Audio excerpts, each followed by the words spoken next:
kok ada salah satu pengurus PBNU, tewas PBNU kemudian buat pansus untuk PKB, ini menurut saya ya sudah udah menyalahi fitoh.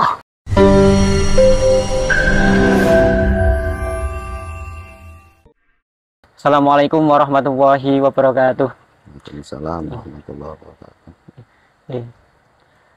Masih bersama saya Subhan Gufron, dan saat ini saya bersama seorang tokoh Nahdlatul Ulama di wilayah daerah istimewa Yogyakarta, yaitu beliau Gus Fahmi Basya, atau yang biasa kita panggil sebagai Panembahan Melangi.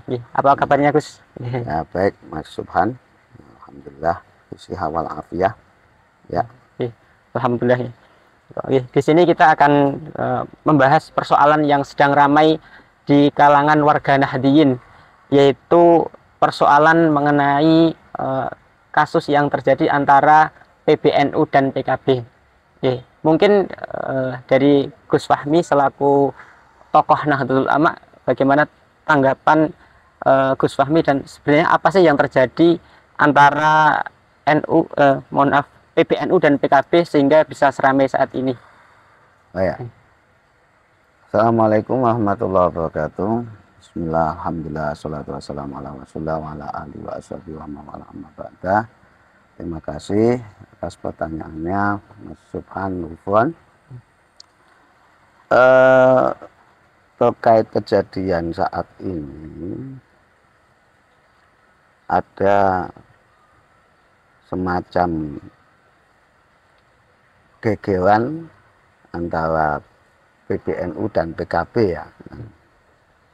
Ya kalau di NU itu biasanya kalau warga Nahdliyin itu ataupun tokoh-tokoh kita dulu itu kalau gegeran akhirnya jadinya gegeran. Tapi rupa-rupanya atau naga-naganya bukan nada lah, ini naga-naganya ini kalau kemudian saat ini bisa saja tidak gegeran, tapi memang akan menjadi hal yang serius, berdampak serius kepada warga Nahdliyin dan gitu. Karena kalau kita mau melihat ke belakang, kenapa kemudian ada terjadi seperti ini kan awal mula, misalkan kemarin kita belum lama menjalankan kewajiban kita untuk pilpres itulah. Nah, di dalam pilpres itu kan kelihatan sekali ya, bagaimana arah dukungan dari PBNU kemana kan gitu. Kemudian sentilan-sentilan dari kedua tokoh baik dari PBNU dan PKB kan kelihatan jelas. Dan mungkin terlalu sering sentilan-sentilan ini mengakibatkan semakin keruh juga. Nah, kalau saya melihat ini mungkin sebatas hanya politik ikan lele aja, di mana peran PBNU itu menggunakan itu kan, karena kita ya nggak lepas tokoh. Mohon maaf dalam hal ini kita tahulah siapa Gus Yahya dan siapa Gus Ipul. Nah, saya tahu walaupun mungkin mereka tidak begitu kenal saya, tapi kalau sepak terjang Gus Ipul, Saifullah Yusuf, saya lama juga istilahnya mengikuti sejak mereka berdua ikut Gus Dur itu saya juga sudah mengikuti. Saya melihat itu langsung kayaknya utamanya sebagaimana yang diungkapkan oleh Gus Yahya bahwa pansus kan rame ini, karena adanya pansus itu kemudian itu adalah keinginan Gus Saifullah Yusuf kan gitu katanya. Nah, kalau dalam hal ini saya sudah nggak heran, karena kiprah Gus Saifullah Yusuf ya dalam hal ini jelas dia lekat sekali dengan politiknya, karakter politiknya. Saya bisa maknai ini adalah politik ikan lele, semakin kau semakin untung kan. Kalau ikan lele itu ya kayak gitu aja dulu. Oke. Ya, kemarin kan juga ada satu kejadian ya. Di PBNU itu ada yang demo yang menuntut agar Gus Yahya dan Gus Ipul itu dilengsarkan dan kemudian menuntut untuk melakukan MLB. Itu tanggapan Gus Fahmi bagaimana mengenai hal tersebut? Ya ini presiden buruk lah bagi kita, bukan kemudian demokrasi. Kalau di ranah demokrasi kemudian kritik, demo itu dilakukan oleh teman-teman mahasiswa, aktivis dan lain sebagainya itu kan wajar ya, wajar. Tapi akan menjadi tidak wajar kalau terjadi di PBNU, kan gitu, di NU. Karena setahu saya baru ada 2 kali terjadi demo di PBNU itu. Jadi, tapi tidak usah itu nanti saya sebutkan yang pertama mungkin tokoh-tokoh lama tahu semua lah itu, dan saya tahu persis itu adalah justru demonya Gus Ipul pada Gus Dur pada waktu itu, menuntut Gus Dur itu saya tahu itu. Ya, kemudian tapi udahlah itu ya, sekarang gantian Gus Ipul sama Gus Yahya didemo oleh beberapa warga Nahdien lah. Ya ini melihat ini saya merasa bahwa karena apa ya, menurut saya sudah terlalu overlap dalam mengendalikan nahkoda, dia sebagai nahkoda Nahdlatul Ulama itu terlalu overlap menurut saya. Karena dari awal mula terpilihnya Gus Yahya, ya Kiai Haji Yahya Khalil Stakuf ini itu sudah membuat kontroversi yang menurut saya amat terlalu kontroversi. Semisal contoh erat kaitannya dulu saya sampai menulis juga tentang bendum. Saya mencoba mengkritik karena untuk mengingatkan saja pada waktu itu, tapi tetap tidak ditanggapi. Justru salah satu wakil ketua yang sering nambah saya itu senioritas saya juga ada di alumni Lirboyo pada waktu Fahru Razi, Dr. Fahru Razi itu yang sering nanggapi saya lewat tulisan juga. Saya katakan bahwa hal-hal yang semacam itu mestinya sebagai pengampu, kendali daripada kepemimpinan Nahdlatul Ulama itu kan harus betul-betul menjaga etika. Nah, dalam hal ini etika, adab yang harusnya dipakai itu sudah tidak dipakai dalam rekrutmen kepengurusan pada waktu itu. Dimana misalkan jelas bahwa figur itu bermasalah, tapi tetap masih dimasukkan dalam kepengurusan. Nah, seperti itu pernah. Nah, kalau ini dibiarkan, semacam ini dibiarkan, ini akan menurut saya tuntutan warga Nahdien yang seperti MLB ini bisa saja menjadi bom waktu. Kayak bola salju itu melinding terus kalau tidak ada introspeksi. Tidak ada bahasanya kalau saya ya udah ada kan tatanan hasibu anfusakum qabla an tuhasabu, itu bisa diletakkan dalam posisi ini. PBNU saat ini harus mulai mengoreksi langkah-langkah program-program mereka selama ini, itu harus dikoreksi. Jangan kemudian malah mengoreksi yang bukan ranah mereka kan gitu. Terima kasih, itu kaitannya dengan itu.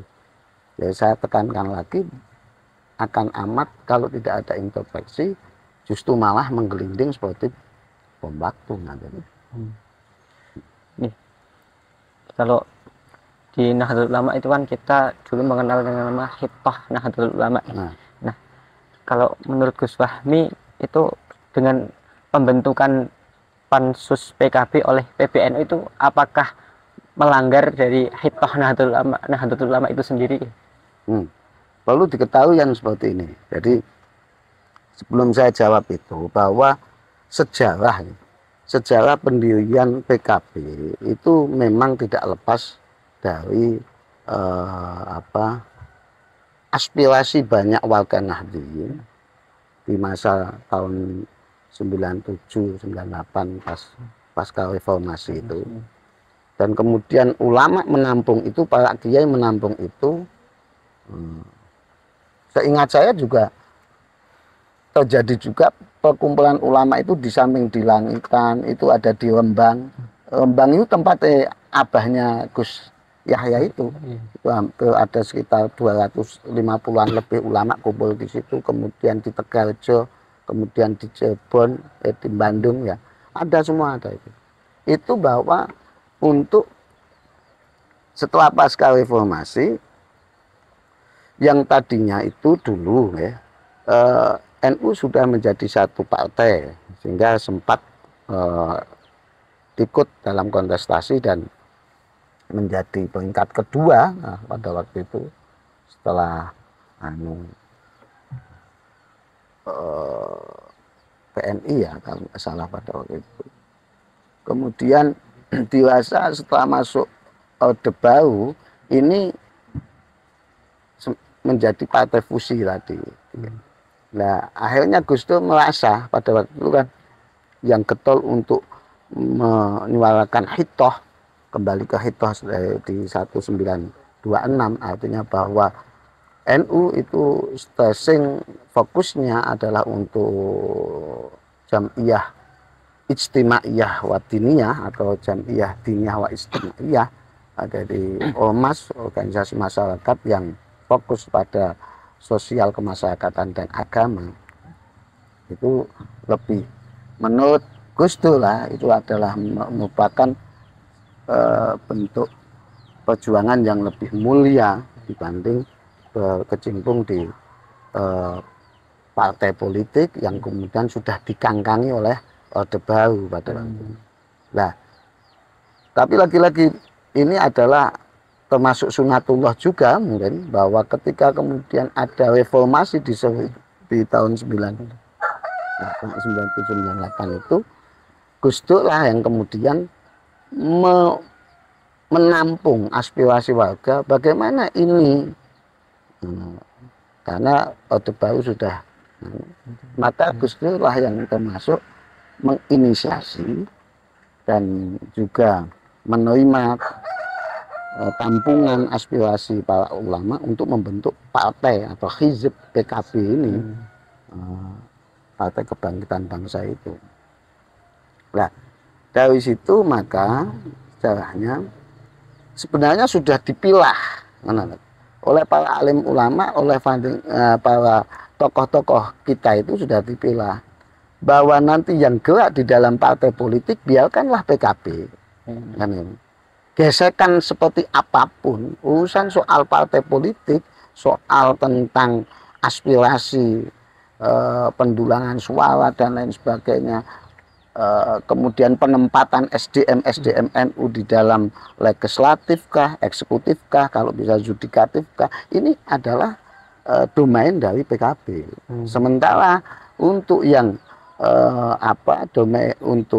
domain diniyah dan sosial, pendidikan misalkan, kemudian pesantren, ini biar, dan dakwah ini adalah NU. Gitu. Jadi kalau kemudian hubungannya apa? Ya hubungannya ya historis, hubungan historis ada kan?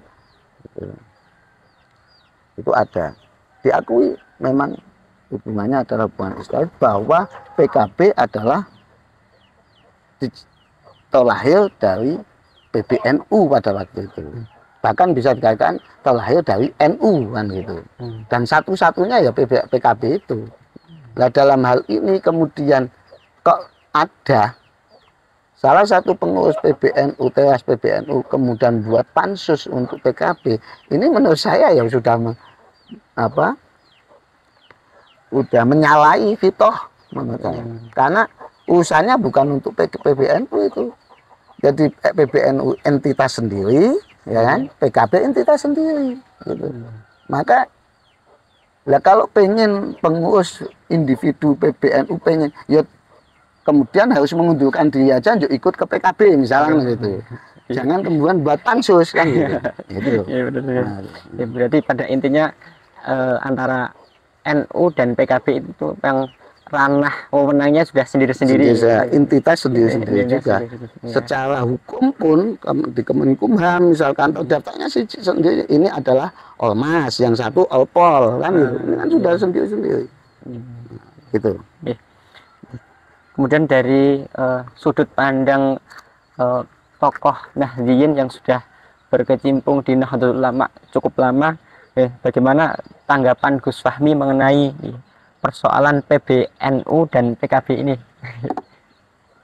Ya, kalau saya ya kan gini ya, semua orang itu memandang bahwa NU dari dulu, bahkan mungkin PBNU-nya itu adalah satu-satunya ormas yang mampu merekonsiliasi ya, seluruh persoalan ya, yang dihadapi oleh bangsa ini, Indonesia kan itu. Itu seringkali yang merekonsiliasi NU. Ya, masa ini dengan internal sendiri tidak bisa rekonsiliasi kan gitu ya. Jadi ada apa ini di NU kan gitu. Ada apa dengan PBNU saat ini? Ya, jujur ya, kalau saya ya memang dari keluh kesah beberapa ketika saya kunjungan di MWC, PC itu banyak sebenarnya merasakan dalam kepemimpinan saat ini yang dinakodai oleh Gus Yahya dan Gus Saifullah Yusuf ini memang kontroversi dan merasa ada hal-hal yang tidak pernah dilakukan oleh beberapa pemimpin terdahulu.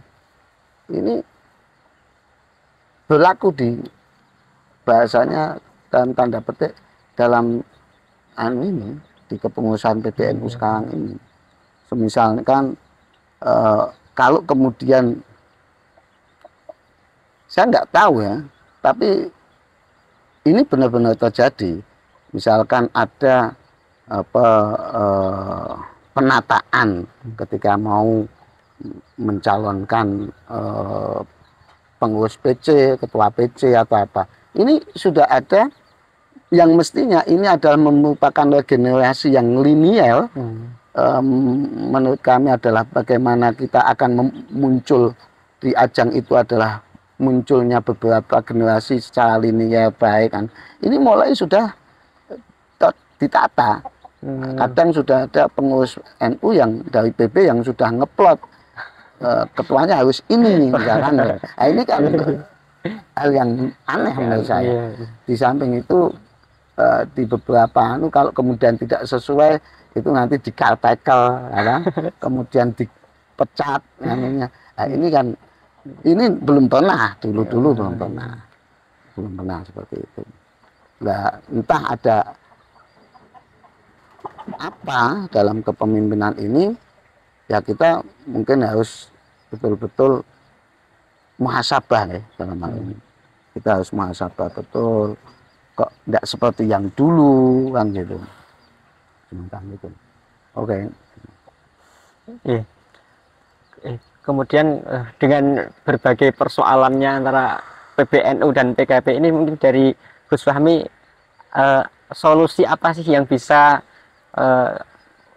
menyelesaikan persoalan ini? Solusi yang terbaik itu bagaimana menurut Gus Fahmi? Ya itu tadi saya udah katakan sejak awal bahwa kalau masing-masing itu tahu tugasnya, tahu porsinya, saya yakin akan kemudian gegeran ini menjadi gegeran kan gitu. Itu kalau mau muhasabah loh ini masing-masing. Artinya gini, sebenarnya saya melihat, loh, saya kan heran, kenapa kemudian muncul pansus untuk PKB kan gitu. Itu saya heran juga.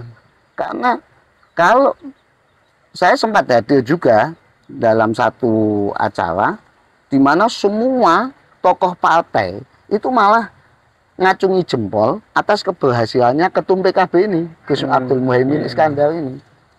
Jadi orang lain menghargai hasil jerih payah dengan bukti misalkan sekarang PKB itu mencapai yang tadinya punya kursi 58 sekarang naik menjadi 68 dan di daerah-daerah pun juga seperti itu naik semua.